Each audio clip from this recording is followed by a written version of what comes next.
welcome back to Tube Time. I'm Stanley Org, and my special guest today is Nigel Brittany, the man who does all those wonderful special effects for the BBC television series Doctor Who. Anyway, Nigel, I see you've got one of those little gadget thingies right there right now, and could you tell us exactly what that is?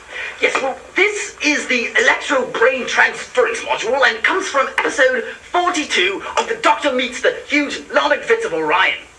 I'm sorry, I missed that one. Could you tell us, like, how much it made to do that? Actually, this is one of our more expensive props. This tin bit here cost me 2p at a garage sale, and this little cardboard bit here was nothing, actually. I found it in a rubbish bin in back of the studio. So, all in all, the prop in itself cost 2p. Fascinating. Anyway, why don't we take a look at some of those clips that Nigel brought along with him. Tell you what, why don't you introduce this next one for us? Okay, this is from episode 476 of The Death of the Doctor's Cat.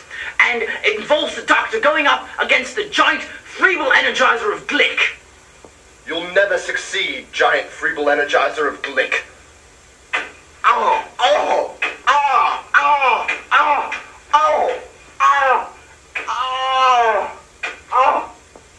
Incredible. And how did you get that amazing special effect? Actually, I'm very proud of that special effect. It was very complicated to do. We had a guy on the crew, his name was Derek, and he stood next to the light switch and flicked the lights on and off repeatedly, and that's how you got that amazing effect. And it was very expensive, actually. It's, let me see, we paid Derek's scale, and we did it twice, so it almost cost a whole quid, and that was one of the better effects in the show. Wow, that's really amazing. Tell you what, I think we have time for another clip, so why don't you show us another one? Okay, now this next clip is the giant killer robot from Alpha Centauri who's going to attack Doctor Who. So let's take a look, shall we? Master Ash. Oh, you'll never succeed, giant killer robot from Alpha Centauri. Malfunction! Malfunction! Malfunction!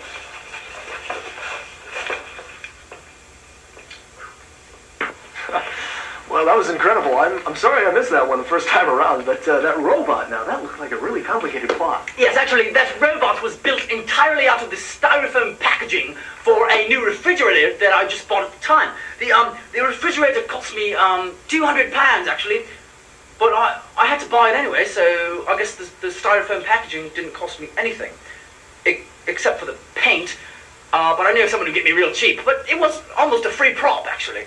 A couple pounds, maybe. Well, that's really amazing, but I see the clock on the wall says that we're out of time, so we'll see you next week. Right, no, we can't be out of time. I brought an entire line full of props. I got 30 alien lizards for 12 shillings each. I'm sorry, but I got an entire spaceship set for 2p. I'm sorry, but we are out of time, and please, if anyone has any money at all, please send it to the BBC. We need it for Doctor Who. I mean, we're working on a veritable shoestring. Please. You know what I told you about begging. Sorry.